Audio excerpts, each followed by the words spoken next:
नमस्कार दोस्तों, स्वागत है आपका हमारे YouTube चैनल जीके ट्रैकर पे। देखिए फ्रेंड्स, आज की वीडियो में जो फरवरी की प्रतियोगिता दर्पण है उसके करंट अफेयर के एमसीक्यूज हम यहाँ पे कवर करेंगे। जैसे हमने पटवारी के एग्जाम से पहले जनवरी की जो आपकी प्रतियोगिता दर्पण थी उसके करंट अफेयर को एग्जाम से एक दिन पहले कवर किया था और उसके एमसीक्यूज से आपके 3 क्वेश्चन पेपर में पूछे गए थे। तो काफी इंपॉर्टेंट ये क्वेश्चंस आपके लिए हो जाते हैं। हो सकता है आने वाले एग्जाम में आपको यहां से भी क्वेश्चन देखने को मिले। इस बार हम प्रतियोगिता दर्पण को 2 पार्ट्स में यहां पे कवर करेंगे। आज की वीडियो में नॉर्मल जो करंट अफेयर के क्वेश्चंस हैं इनको कवर कर जाएंगे और इसके नेक्स्ट पार्ट में, क्योंकि फरवरी में बजट आया था देश का, तो इकोनॉमी को लेकर के, अर्थव्यवस्था को लेकर के, भारत के रिजर्व को लेकर के बहुत सारे क्वेश्चन, उनको हम नेक्स्ट वीडियो में कवर करेंगे बजट को लेकर के। तो चलिए दोस्तों, आज की क्लास को शुरू करते हैं। अगर आपने करंट अफेयर की इससे पहले की क्लासेस को नहीं देखा है तो 16 वीडियोस आपको प्लेलिस्ट में मिल जाएंगी। अगर आप उनको कवर करते हैं तो आपके पिछले साल का पूरा करंट अफेयर और 2023 का करंट अफेयर भी आप कवर कर जाएंगे। तो चलिए क्लास को शुरू करते हैं। आज का हमारा पहला क्वेश्चन है, चुनाव आयोग की स्वायत्तता नामक विधेयक 2022 एक निजी विधेयक संसद में किसके द्वारा पेश किया गया? सिंपल भाषा में अगर मैं बात करूं, 2022 में यहां पर एक विधेयक पेश किया गया था पिछले साल संसद के अंदर, चुनाव आयोग की स्वायत्तता और स्वतंत्रता को बनाए रखने के लिए। यह एक निजी विधेयक था। निजी विधेयक क्या होता है? जो कोई गैर मंत्री वहां पर पेश करता है वो निजी विधेयक कहलाता है। सरकारी विधेयक वो होता है जो कोई मंत्री पेश करता है। इस निजी विधेयक को कांग्रेस के सांसद मनीष तिवारी के द्वारा पेश किया गया था। ऑप्शन बी हमारा सही आंसर होगा। इस विधेयक में ये प्रावधान किए गए थे कि इलेक्शन जो कमिश्नर होते हैं, चीफ इलेक्शन कमिश्नर, भारत के मुख्य चुनाव आयुक्त, उनकी नियुक्ति केवल पीएम के द्वारा ना हो, एक समिति बनाई जाए जिसमें हमारे देश के पीएम हो, इसके अलावा होम मिनिस्टर हो, इसके अलावा जो सुप्रीम कोर्ट के मुख्य न्यायाधीश हैं उनको शामिल किया जाए और जो लीडर ऑफ ओपोजिशन है संसद में, लोकसभा में विपक्ष के नेता, उनको शामिल किया जाए। तो सिर्फ आपको इतना याद करना है, चुनाव आयोग की स्वायत्तता से रिलेटेड निजी विधेयक किसने पेश किया था? मनीष तिवारी के द्वारा पेश किया गया। ठीक है, नेक्स्ट है हमारा, बेस एडिटिंग पद्धति से निम्नलिखित में से किस रोग का इलाज किए जाने की संभावना व्यक्त की जा रही है? तो देखिए, इलाज की एक नई पद्धति को यहां पर इंट्रोड्यूस किया गया है, बेस एडिटिंग। ठीक है, और इसके माध्यम से यह कहा जा रहा है जो आपका एक्यूट लिम्फोब्लास्टिक ल्यूकीमिया है, इसका इलाज इस तकनीक के माध्यम से संभव है। ल्यूकीमिया की बात करें, सिंपल भाषा में इसे ब्लड कैंसर बोला जाता है। जो रक्त कैंसर होता है उसका इलाज संभव है बेस एडिटिंग पद्धति के द्वारा। हाल ही में इस पद्धति के द्वारा लंदन में एक 13 साल की लड़की जिसका नाम था एलिसा, उसका इस तकनीक के माध्यम से सफल इलाज किया गया और वो पहली ऐसी व्यक्ति बनी दुनिया में जिसने इस तकनीक के माध्यम से, बेस एडिटिंग के माध्यम से ब्लड कैंसर का इलाज करवाया। तो आपको पूरा नाम भी याद करना है। साधारण भाषा में ल्यूकीमिया को रक्त कैंसर, ब्लड कैंसर कहते हैं। ठीक है, इसे भी आपसे पूछा जा सकता है बेस एडिटिंग किससे रिलेटेड है, या तो पूरा नाम देगा। इसको शॉर्ट में अगर हम इंग्लिश में बात करें, शॉर्ट में इसे और लिखा जाता है एक्यूट लिम्फोब्लास्टिक ल्यूकीमिया, और साधारण भाषा में इसे रक्त कैंसर बोला जाता है। ठीक है, नेक्स्ट है हमारा, वित्त मंत्री निर्मला सीतारमण के बारे में निम्नलिखित में से कौन सा कथन सत्य नहीं है? तो हमारी वित्त मंत्री कौन है? निर्मला सीतारमण। इन्होंने पिछले महीने में बजट पेश किया था, तो इनको लेकर क्वेश्चन बन सकते हैं। 4 स्टेटमेंट यहां पर दिए हैं, तो चलिए देखते हैं कौन सा स्टेटमेंट यहां पर सही नहीं है। पहला स्टेटमेंट है, ये लोकसभा की सदस्य हैं। यही आपका गलत हो गया। जो निर्मला सीतारमण हैं ये राज्यसभा की सदस्य हैं। ठीक है, बाकी तीनों स्टेटमेंट सही हैं, इनको भी देख लेते हैं। दूसरा है, इन्होंने फरवरी 2023 को लगातार 5वां बजट पेश किया। ये आपका बिल्कुल सही है। ठीक है, 2019, 2020, 21, 22, 4 और 5वीं बार 2023 में संघीय बजट पेश करने वाली ये स्वतंत्र भारत की दूसरी महिला हैं। तो ये भी आपका बिल्कुल सही है। इनसे पहले 1970-71 में इंदिरा गांधी के द्वारा बजट पेश किया गया था, जो पहली महिला बनी थी। अगला है, संसद में लगातार 5 बार बजट पेश करने वाली ये छठी वित्त मंत्री हैं। तो ये भी आपका बिल्कुल सही है, ये केवल छठी वित्त मंत्री हैं जिन्होंने लगातार 5 बार बजट को पेश किया। इनसे पहले कौन कौन है? तो देखिए, इनसे पहले व्यक्ति थे मोरारजी देसाई, उसके बाद बने मनमोहन सिंह, फिर बने यशवंत सिन्हा, फिर बने पी चिदम्बरम और फिर बने आपके अरुण जेटली। अब कौन बनी है छठी बार बनी है आपकी निर्मला सीतारमण, छठी व्यक्ति। ये क्वेश्चन आपसे अलग अलग तरीके से भी आ सकते हैं। यहां पर तो एक क्वेश्चन के साथ पॉइंट है, आपको क्वेश्चन बन जाएगा 2023 में निर्मला सीतारमण ने कौन सा बजट पेश किया अपना, ठीक है। संघीय बजट पेश करने वाली ये भारत की कौन सी महिला है, संसद में 5 बार बजट पेश करने वाली ये कौन सी वित्त मंत्री बनी है, इस तरीके से। तो एक क्वेश्चन में आपके 4 क्वेश्चन है। पहला वाला पॉइंट गलत है, ये राज्यसभा की सांसद है। नेक्स्ट है, निम्नलिखित कथनों पर विचार कीजिए। तो चलिए विचार करते हैं। पहला पॉइंट है, इंदिरा पॉइंट ग्रेट निकोबार द्वीप में भारत के क्षेत्र का सबसे दक्षिणी बिंदु है। तो यह भी आपका बिल्कुल सही है। भारत का सबसे दक्षिणतम बिंदु की अगर हम बात करते हैं वो इंदिरा पॉइंट है, जो कि ग्रेट निकोबार में पड़ता है। दूसरा, गैलाथिलिया नेशनल पार्क और Campbell National park great Nicobar के बायोस्फीयर रिजर्व का हिस्सा हैं। तो ये भी आपके सही हैं। तीसरा, ग्रेट निकोबार विकास योजना 2022-23 से प्रारंभ की गई है। तो ये भी आपका सही है। तीनों पॉइंट आपके यहां पर सही हैं। ये क्वेश्चन भी आपसे अलग अलग तरीके से पूछा जा सकता है। ये वाला तो आपसे सामान्य ज्ञान में पूछा ही जाता है, ठीक है, कि भारत का दक्षिणतम बिंदु कौन सा है। ये बन जाएगा, बताइए Galathea National Park, Campbell National Park कहां है? आप बताएंगे ग्रेट निकोबार में। और दूसरा, ग्रेट निकोबार विकास योजना कब शुरू की गई? 2022-23। तो इसे भी आपने याद करना है, ठीक है। नेक्स्ट है, निम्नलिखित में से कौन सा कथन सत्य है? तो चलिए अब यहां पर चेक करते हैं कौन सा स्टेटमेंट यहां पे सही है। पहला स्टेटमेंट है, संयुक्त राष्ट्र महासभा के द्वारा मार्च 2021 में अपने 75वें सत्र में वर्ष 2023 को अंतर्राष्ट्रीय पोषक अनाज इंटरनेशनल माइलेट ईयर, ठीक है, या फिर इसे अंतर्राष्ट्रीय मोटा अनाज वर्ष भी बोला जाता है, यह घोषित किया था। तो यह बिल्कुल सही है। देखिए, यह क्वेश्चन आपसे किस तरीके से बनेगा? 2 तरीके हैं जिससे बन सकता है। पहला, 2023 को किस रूप में घोषित किया है संयुक्त राष्ट्र महासभा ने? आप बताएंगे इंटरनेशनल माइलेट ईयर, यानी अंतर्राष्ट्रीय मोटा अनाज वर्ष, ठीक है, या पोषक अनाज वर्ष। दूसरा, कब घोषित किया था 2023 को? तो आपने 2022 को नहीं टिक करना है, 2021 में घोषित कर दिया था कि 2023 को मोटा अनाज वर्ष के रूप में मनाया जाएगा। तो इसको याद करना है, ठीक है। दूसरा पॉइंट, ज्वार, बाजवा, मंडुआ, रागी, कुटकी, कोदो, ये सब आपके पोषक अनाज कहे जाते हैं, मोटे अनाज कहे जाते हैं। ये भी आपका सही है। तो दोनों स्टेटमेंट यहां पर आपके सही हैं। मैं साथ साथ में आपको बताते हुए भी चल रहा हूं, क्योंकि यहां पर जो क्वेश्चंस हैं थोड़े लेंथी क्वेश्चंस हैं। किस तरीके से क्वेश्चन बन सकते हैं, कितने तरीके से बन सकते हैं, वो भी हम साथ साथ में डिस्कस करते हुए चलते हैं। नेक्स्ट है, निम्नलिखित में से किस परिसर में संविधान पार्क विकसित किया गया है? तो काफी अच्छा क्वेश्चन है। संविधान पार्क, इसे 3 जनवरी 2023 में इसका उद्घाटन किया गया, इसे यहां पर विकसित किया गया। कब? 3 जनवरी 2023। तो करंट अफेयर का काफी अच्छा क्वेश्चन है। इसी प्रकार के जो पार्क हैं आपसे पूछे जाते हैं। तो संविधान पार्क की बात करें, इसका उद्घाटन हमारे देश की राष्ट्रपति द्रौपदी मुर्मू के द्वारा किया गया, और यह आपके राजस्थान का जो राजभवन है जयपुर में, वहां पर इसे विकसित किया गया है। तो संविधान पार्क कहां विकसित हुआ है? राष्ट्रपति भवन लखनऊ या यहां नहीं करना है, जयपुर में जो राजभवन है यहां पर विकसित किया गया है, ठीक है। नेक्स्ट है हमारा, भारत में इंटरनेट की पहुंच के स्तर के बारे में निम्नलिखित कथनों पर विचार कीजिए। तो देखिए, भारत में इंटरनेट को लेकर के 2 बातें दी गई हैं, चलिए इनको देखते हैं। भारत में लगभग 84 करोड़ इंटरनेट उपभोक्ता हैं, जिसमें से 80 करोड़ उपभोक्ता ब्रॉडबैंड का इस्तेमाल करते हैं। जो ब्रॉडबैंड है उसका इस्तेमाल करते हैं 80 करोड़। इंटरनेट का उपयोग करने वाले उपभोक्ताओं में से 80% के पास स्मार्टफोन है। तो ये दोनों के दोनों स्टेटमेंट आपके सही हैं। अब क्वेश्चन कैसे बनेगा? क्वेश्चन बनेगा, भारत में इंटरनेट उपभोक्ता कितने हैं? आप बताएंगे लगभग 84 करोड़। कितने लोग ब्रॉडबैंड सेवा का इस्तेमाल करते हैं? आप बताएंगे 80 करोड़।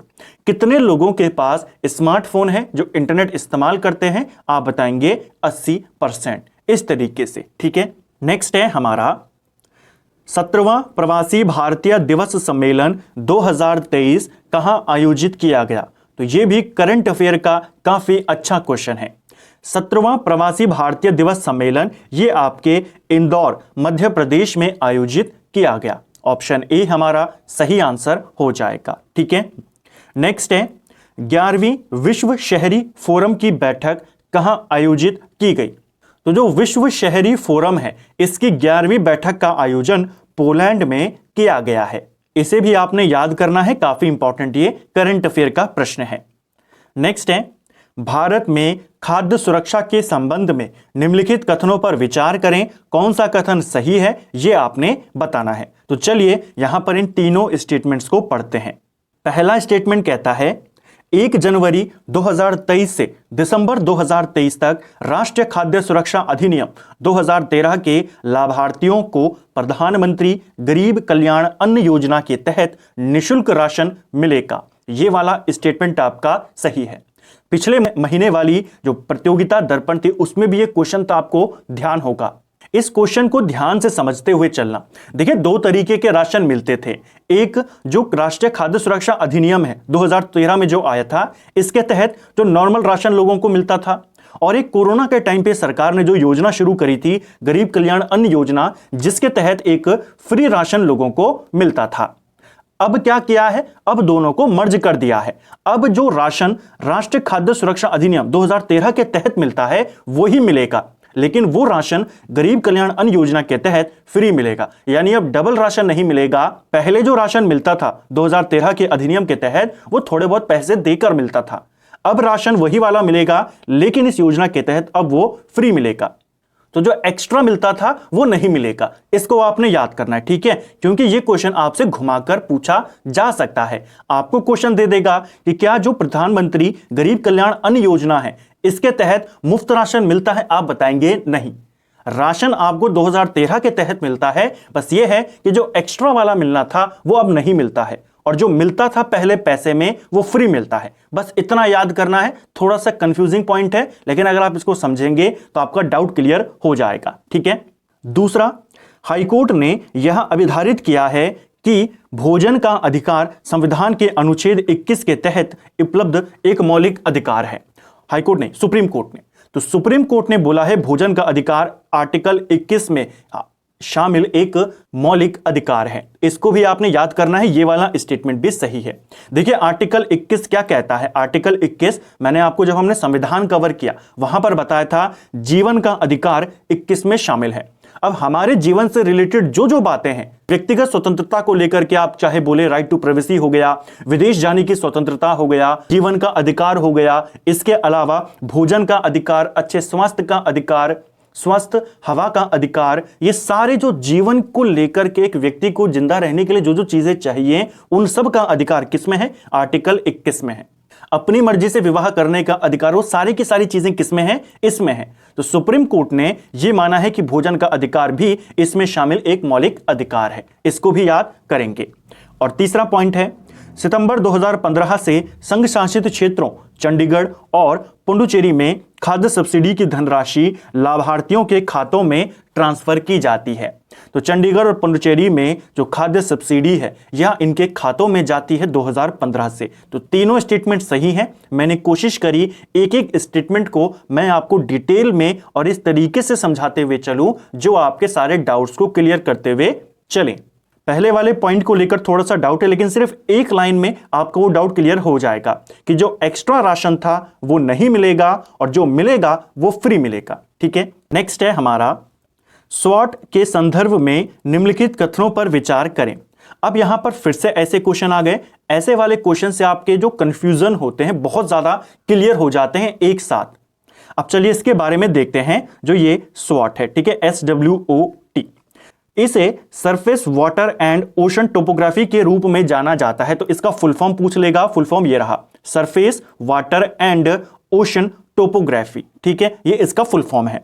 यह अमेरिकी अंतरिक्ष एजेंसी नासा और फ्रांसीसी अंतरिक्ष एजेंसी के बीच एक संयुक्त पहल है। इसको भी आपने याद करना है। क्वेश्चन कैसे बनाएगा, बोलेगा आपसे जो ये स्वॉट है यह किन किन संस्थानों के बीच शुरू हुई है, किन के बीच की एक पहल है। इसरो और नासा के बीच, नासा और यूरोपियन एजेंसी के बीच, इसरो यूरोपियन एजेंसी के बीच। इस तरीके से आपने याद करना है जो स्वॉट है ये नासा और जो फ्रांस की अंतरिक्ष एजेंसी है इसके बीच में शुरू हुआ है। ठीक है, इस मिशन के अंतर्गत भूमंडल पर नमकीन जल और मीठे पानी की उपलब्धता संबंधी आंकड़े जुटाए जाएंगे। तो एक तरीके से आप कह सकते हैं एक मिशन है ये, और इसको नासा और फ्रांस की स्पेस एजेंसी ने मिलकर शुरू किया है, जिसके तहत वो धरती पर पानी के और स्रोतों के बारे में पता लगाएंगे, चाहे नमकीन पानी हो चाहे मीठा पानी हो। तो ये क्वेश्चन भी बन जाएगा कि इस तरीके के लिए कि जल का पता लगाने के लिए कौन सा मिशन शुरू किया गया है, आप बताएंगे स्वॉट। किसने शुरू किया है, इसका फुल फॉर्म क्या है, इस तरीके से। ठीक है, तो ऐसे में आपने इन क्वेश्चंस को कवर करना है, ऐसे में आपने इनको लिखते हुए चलना है ताकि आपको ये याद रहे। ठीक है, तो यहां पर भी आपके तीनों स्टेटमेंट सही हैं। नेक्स्ट है, कोरोना वायरस के सर्वाधिक घातक स्वरूपों में से एक BF7 के संक्रमण ने निम्नलिखित में से कौन सा देश सबसे ज्यादा प्रभावित हुआ था। तो देखिए, कोरोना वायरस के लगातार नए नए वेरिएंट आते रहते हैं। सबसे घातक वेरिएंट जो माना गया उनमें से एक है BF7, और इस वेरिएंट से सबसे ज्यादा जो प्रभावित हुआ वो चाइना हुआ। ऑप्शन बी हमारा सही आंसर होगा। 2023 की शुरुआत में जैसा आपने देखा था, चाइना में जो पूरी तरीके से हाहाकार मचा था वो इसी वेरिएंट के कारण मचा था, BF7। तो याद करेंगे कहां इसने सबसे ज्यादा प्रभावित किया, चाइना को किया। नेक्स्ट है हमारा, निम्नलिखित कथनों पर विचार करें और फिर बताना है कौन सा कथन यहां पर सही है। तो चलिए फिर से स्टेटमेंट्स को पढ़ते हैं। नई चेतना एक जेंडर अभियान है जो राष्ट्रीय ग्रामीण आजीविका मिशन के तहत सभी राज्यों में शुरू किया गया है। तो राष्ट्रीय ग्रामीण आजीविका मिशन के तहत यह एक केंद्रीय परियोजना है। इसके तहत सभी राज्यों में एक जेंडर अभियान शुरू किया गया जिसका नाम है नई चेतना। ठीक है, यह अभियान महिलाओं के विरुद्ध सभी प्रकार की हिंसा के निवारण हेतु अंतर्राष्ट्रीय दिवस 25 नवंबर 2022 पर शुरू किया गया। तो यह भी आपका बिल्कुल सही है। एक नया क्वेश्चन आपको मिल गया, महिलाओं के विरुद्ध सभी प्रकार के हिंसा निवारण हेतु अंतर्राष्ट्रीय दिवस कब मनाया जाता है, 25 नवंबर को, और उसी दिन इस अभियान की शुरुआत करी गई नई चेतना। ठीक है, नई चेतना का लक्ष्य महिलाओं को अपने ऊपर की जाने वाली सभी प्रकार के हिंसाओं को पहचानने और रोकने तथा उन्हें अपने अधिकारों के प्रति जागरूक बनाना है। तो यह भी आपका बिल्कुल सही है। तो तीनों स्टेटमेंट यहां पर सही हैं। आपको याद करना है किसने शुरू किया, कब से शुरू हुआ और इसका उद्देश्य क्या है। ठीक है, तीनों स्टेटमेंट आपके सही हैं। नेक्स्ट है, पाइनएप्पल एक्सप्रेस क्या है। तो यह भी काफी अच्छा क्वेश्चन है, बन सकता है पाइनएप्पल एक्सप्रेस आपका क्या है। तो देखिए, जो आपका ये पाइनएप्पल एक्सप्रेस है यह एक वायुमंडलीय घटना है। ऑप्शन डी हमारा सही आंसर हो जाएगा। जो वायुमंडलीय नमी होती है, यह नमी जब एक छोटे से क्षेत्र में केंद्रित हो जाती है, जमा हो जाती है, उसी घटना को पाइनएप्पल एक्सप्रेस बोला जाता है। तो पाइनएप्पल एक्सप्रेस क्या है, यह एक वायुमंडलीय घटना है। इसको आपने याद करना है, क्वेश्चन बन सकता है। नेक्स्ट है हमारा, VSHORADS के बारे में निम्नलिखित में से कौन सा कथन सही नहीं है। अब बताना, अभी तक तो सही पूछ रहा था, इस पे भी आपने विशेष ध्यान देना है। पेपर में कई बार वो आपसे सही पूछता है, कई बार आपसे सही नहीं है पूछता है। अब चलिए देखते हैं इनमें से कौन सा स्टेटमेंट यहां पर गलत है। पहला पॉइंट है, यहां इसका फुल फॉर्म दिया हुआ है very short range air defence system, ये इसका पूरा नाम है, ये आपका बिल्कुल सही है। ठीक है, तो इसकी फुल फॉर्म आपको याद करनी है, very short range air defence system. दूसरा, यह DRDO द्वारा विकसित मानव द्वारा चलाया जाने वाला पोर्टेबल एयर डिफेंस सिस्टम है, पोर्टेबल एयर डिफेंस प्रणाली है। तो यह भी आपका बिल्कुल सही है। इसे विकसित किसने किया है, DRDO ने किया है। ठीक है, नेक्स्ट है, इसकी तकनीक रूस से ली गई है। तो यह बिल्कुल गलत यहां पर हो जाएगा, यह इंडिया से ही इसे बनाया गया है। ठीक है, DRDO ने ही इसे विकसित किया है, तो यह इसका गलत पॉइंट हो जाएगा। 27 सितंबर 2022 को चांदीपुर से, जो कि उड़ीसा में पड़ता है, इसके 2 सफल प्रक्षेपण किए गए थे। तो ऐसा नहीं है कि करंट अफेयर आपको केवल फरवरी का देखने को मिलता है। प्रतियोगिता दर्पण से आपका जो पिछले साल के भी या कुछ महीनों के भी जो इंपॉर्टेंट क्वेश्चंस होते हैं, जो हाल में चर्चा में होते हैं, वो भी कवर हो जाते हैं। तो यह एक short range air defence system है जो कि डीआरडीओ ने विकसित किया है और इसका सफल प्रक्षेपण चांदीपुर उड़ीसा से किया गया था पिछले वर्ष। ये तीनों आपके सही हैं। तकनीक रशिया से ली है, ये वाला पॉइंट गलत है। नेक्स्ट है हमारा, यूनाइट के बारे में निम्नलिखित में से कौन सा कथन सही नहीं है। तो एक और बताना है कौन सा स्टेटमेंट यहां पर गलत है। तो चलिए देखते हैं। पहला है, यूनाइट अभियान 25 नवंबर से 10 दिसंबर 2022 तक मानवाधिकारों एवं धार्मिक स्वतंत्रता पर अंतर्राष्ट्रीय आयोग के द्वारा सारे विश्व में आयोजित किया गया। तो पहला ही पॉइंट आपका गलत है। जो यूनाइट अभियान है इसे संयुक्त राष्ट्र के द्वारा आयोजित किया जाता है, ठीक है। जो ये धार्मिक स्वतंत्रता और मानवाधिकार वाला अंतर्राष्ट्रीय आयोग है, ये इसको आयोजित नहीं करता। कौन करता है? संयुक्त राष्ट्र। तो पहला ही आपका गलत है। बाकी तीनों पॉइंट आपके सही हैं और इसको लेकर के ये क्वेश्चन बन सकते हैं। इसे 25 नवंबर 2022 को शुरू किया गया था, ये सही है। इसकी जो थीम थी 2022 की, unite activism to end violence against women, ये इसकी थीम थी, ये भी आपका बिल्कुल सही है। और चौथा पॉइंट है, यह अभियान महिलाओं के विरुद्ध सभी प्रकार की हिंसा उन्मूलन हेतु अंतर्राष्ट्रीय दिवस पर शुरू किया गया। जैसा हमने ऊपर बोला था, महिलाओं के प्रति सभी प्रकार के हिंसा उन्मूलन दिवस कब मनाया जाता है? 25 नवंबर को। उसी दिन एक अभियान शुरू किया गया जिसका नाम था यूनाइट अभियान। कब शुरू हुआ और इसकी थीम क्या थी वो हमने यहां पर देखी। यह आपके 25 नवंबर से शुरू हुआ और 10 दिसंबर को जब हम अंतर्राष्ट्रीय मानवाधिकार दिवस मनाते हैं वहां तक ये चला। तो इसको भी आपने याद करना है, ठीक है।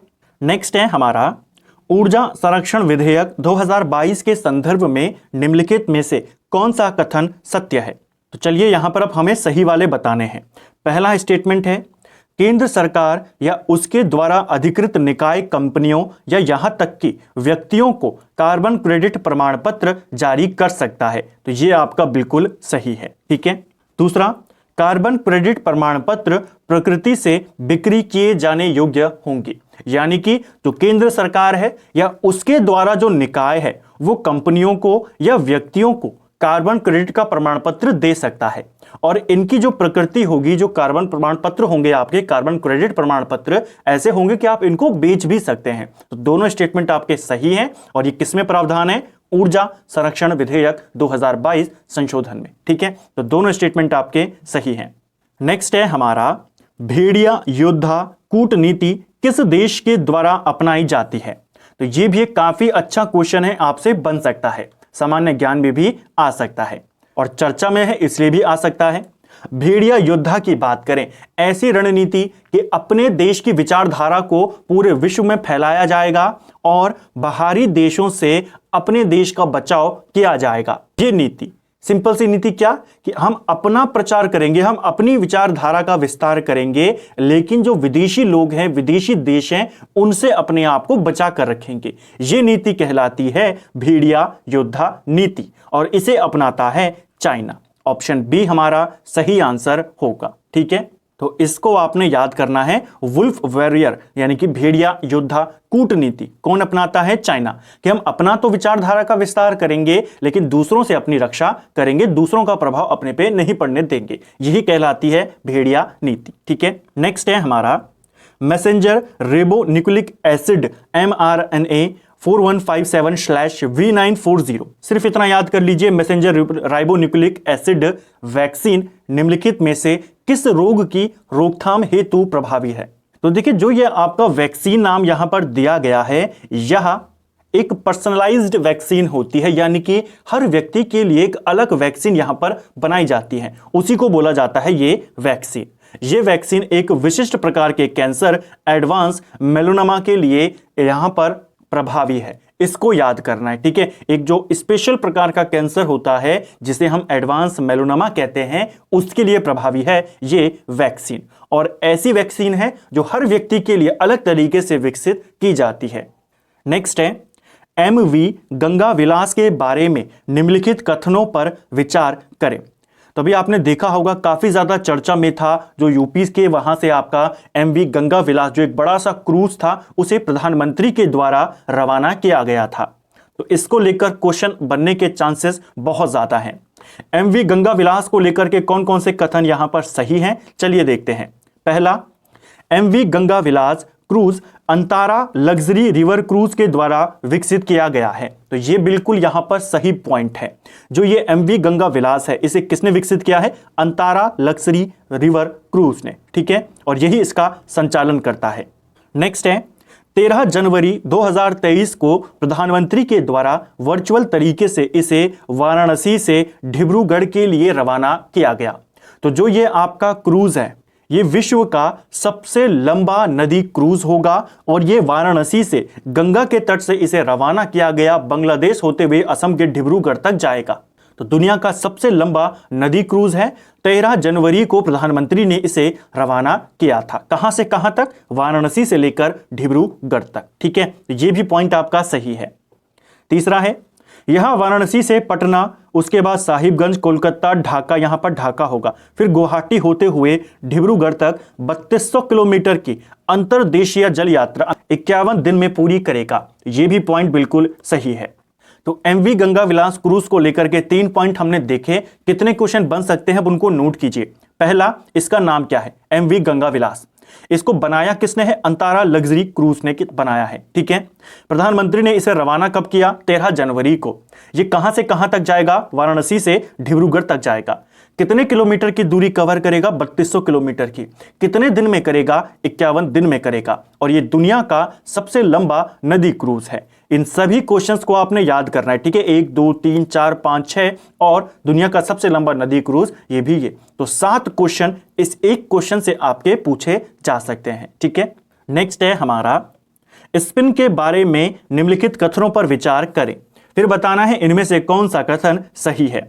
पहला स्टेटमेंट दिया है, भारतीय अंतरिक्ष अनुसंधान संगठन यानी इसरो के द्वारा और सोशल अल्फा ने स्पेस टेक इनोवेशन नेटवर्क, इसका फुल फॉर्म क्या है?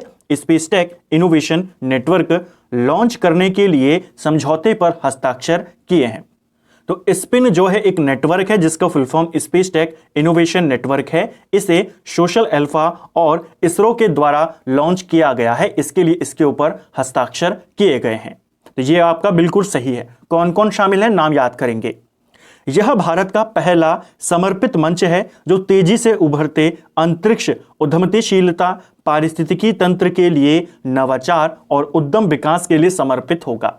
तो पहला समर्पित आपका मंच है जो कि अंतरिक्ष में जो आपके नए नए इनोवेशन हो रहे हैं उनके लिए यहां पर समर्पित होगा, ठीक है। और तीसरा, यह 3 नवाचार श्रेणियों पर ध्यान केंद्रित करेगा, भूस्थानिक प्रौद्योगिकी, डाउनस्ट्रीम अनुप्रयोग, अंतरिक्ष और गतिशीलता के लिए प्रौद्योगिकी को सक्षम बनाना, एरोस्पेस सामग्री, सेंसर और एवियोनिक्स, इसको भी आपने याद करना है। तीनों पर यह अपना ध्यान केंद्रित करेगा। तो तीनों पॉइंट यहां पर आपके बिल्कुल सही है। नेक्स्ट है हमारा, न्यायाधीश पंजीयन प्रणाली SRS रिपोर्ट 2020 के संदर्भ में निम्नलिखित कथनों पर विचार करें। तो एक और रिपोर्ट आई है न्यायाधीश पंजीयन प्रणाली SRS 2020 की रिपोर्ट है, अभी आई है। इसके तहत कौन सा कथन यहां पर आपका सही है आपने बताना है। तो चलिए देखते हैं। 2020 में शिशु मृत्यु दर 28 प्रति 1000 जीवित जन्म के स्तर पर आ गई है। तो यह आपका बिल्कुल सही है। 2020 में 5 वर्ष से कम आयु वाले बच्चों में मृत्यु दर 32 प्रति 1000 जीवित जन्म के स्तर पर है। तो यह भी आपका बिल्कुल सही है। 2020 में न्यूनतम मृत्यु दर 20 प्रति 1000 जीवित जन्म के स्तर पर आ गई है। यह भी आपका सही है।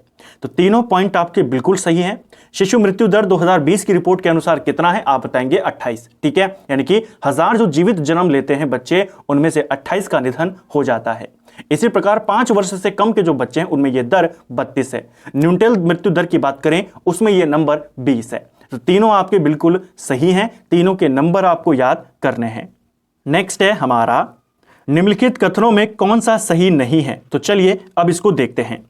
पहला स्टेटमेंट दिया है, भारतीय नौसेना ने 23 जनवरी 2023 को मुंबई में नौसेना डॉकयार्ड में INS वागीर पनडुब्बी को नौसेना बेड़े में शामिल किया। तो ये बिल्कुल सही है। कौन सी पनडुब्बी शामिल हुई है नौसेना के बेड़े में? आईएनएस वागीर। नाम याद करेंगे, ठीक है।